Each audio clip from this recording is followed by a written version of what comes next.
سلامی دوباره به دوستان و همراهان سایت و کانال آموزش بت. در این آموزش با شما همراه هستیم تا به شما آموزش بدیم که چجوری میشه رو بازی مسابقه فوتبال شرط بندی کرد و شما رو با روش‌های شرط بندی رو یک مسابقه فوتبال آشنا میکنیم. خب به این منظور ما وارد سایت وانیکس بت با دامنه ایرانیش میشیم، یعنی vanixiran55.com. من یه نکته راجع به این سایت همین اول بگم. این سایت یک پیشبینی دنیاست و اصلا ایرانی نیست و شما صرفاً به خاطر اسم ایران اونجا فکر نکنید ایرانیه. این سایت یک سایت بین المللی هست، از ایران هم نمایندگی داره و این آدرس مربوط به ایرانشه. خب خیلی سریع شروع کنیم. وانیکس بت رو دیگه همه میشناسن و نیازی به تعریف نداره. این آدرس فعلی vanixiran55.com. این آدرس رو میزنیم، وارد سایت میشیم. قبلا ما آموزش ثبت نام و واریز پول رو دادیم. در این آموزش صرفا میخوایم به شما آموزش شرط بندی روی یک مسابقه فوتبال رو بدیم. خب روی ورود میزنیم. اینجا ما شناسه و نام کاربریمون رو وارد میکنیم در این قسمت. خب ما حالا وارد سایت شدیم. از این قسمت روی شکل آدمک میزنیم. روی تنظیمات حساب کاربری میزنیم. این حساب اصلیمون همون واحد پول رو USDT میکنیم و اینو میزنیم. خب بعد میخوایم بریم یه مسابقه فوتبال رو شرط بندی کنیم و ببینیم اصلاً چجوری میشه روی یک مسابقه فوتبال شرط بندی کرد. روی این 3 خط میزنیم، روی ورزش ها میزنیم و از اینجا ورزش های بالا زیادن و ما فوتبال رو انتخاب میکنیم. این مسابقاتیه که در حال به زودی برگزار میشه و تاریخاشون هم نوشته. حالا اگه مسابقات دیگه مد نظرتون بود باید جستجو کنید. تو همین قسمت یه بخشی داره به اسم لیگ ها. روی لیگ ها بزنید و اون لیگ مد نظرتون رو انتخاب کنید. حالا ما به عنوان مثال روی برنلی تاتنهام میخوایم شرط بندی کنیم. روی اسمشون میزنیم. حالا وارد این صفحه میشیم. ببینید من اول یک توضیح خدمتتون بدم. این قسمت ضریب زیاده، یعنی ما روی آپشن‌های مختلف یک مسابقه فوتبال میتونیم شرط بندی کنیم، ولی من به خاطر اینکه وقت رو از دست ندیم به تعدادی از اونها اشاره میکنم، نه به همه این ضریب. خب ما اینجا یه مسابقه فوتبال داریم، برنلی تاتنهام. اونجا هم تاریخ برگزاری مسابقه نوشته شده و ساعت برگزاری مسابقه. خب ما اینجا پایین دیگه با چیزایی که مربوط به شرط بندی طرفیم. یه قسمت داریم برد تیم 1 ضریب 4.58. یعنی چی؟ برد تیم 1 اینجا کیه؟ برنلی اینجا میشه تیم 1. اگه برد تیم 1 رو انتخاب کنیم منظورمون اینه که برنلی ببره و اگه برد تیم 2 رو انتخاب کنیم منظورمون اینه تاتنهام ببره. پایین هر کدوم از اینا یه ضریب داره و اون ضریب یعنی ما انتخاب میکنیم پولی که شرط بندی میکنیم ضرب در اون ضریب بشه. یعنی چی؟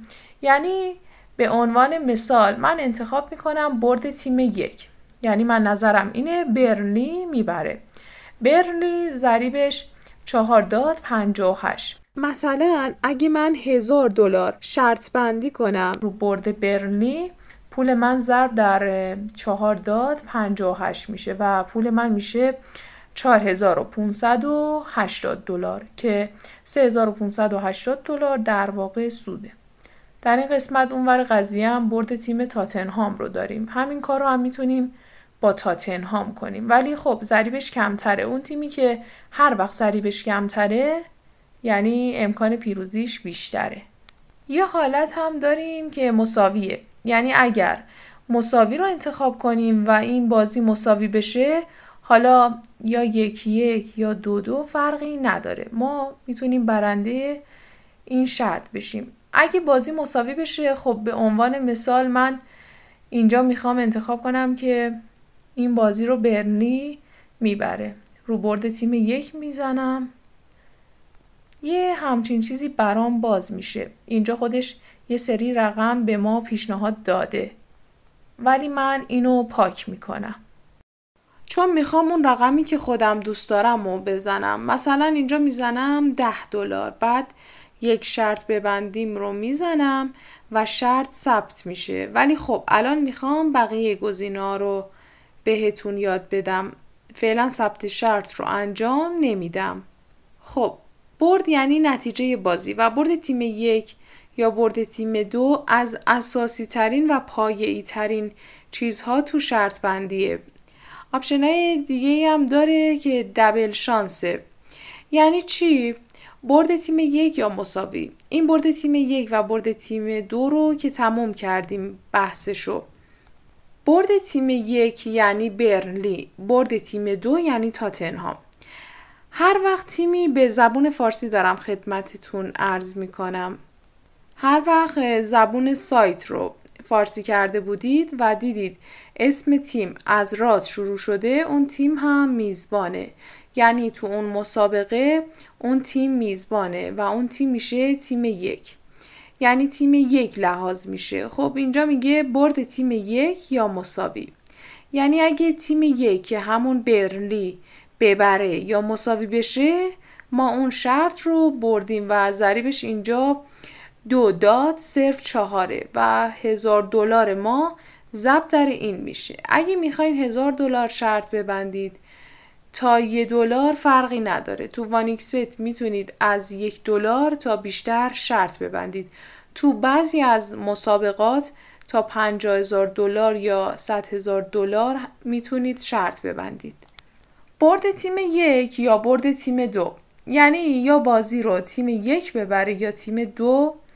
کلا بازی مساوی نشه. تو این حالت شما برنده هستید.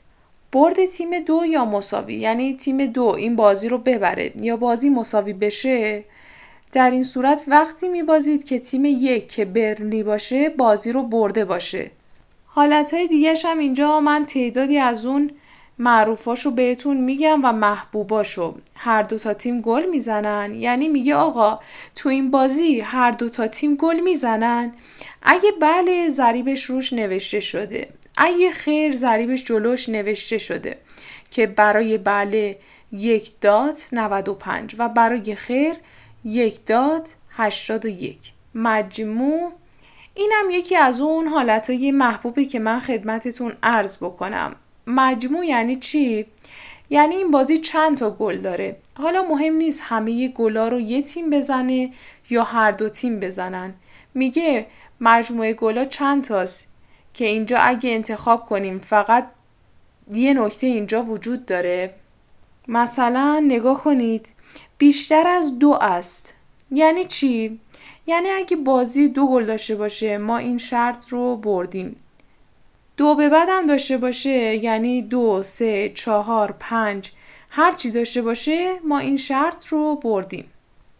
یه دونه هست پایینش میگه بیشتر از 2.5. اینجا اگه بازی 2 گل داشته باشه ما شرط رو باختیم چون ما گفتیم 2.5. یعنی اینجا باید بازی 3 تا گل داشته باشه یا بیشتر از 3 تا ما شرط رو ببریم.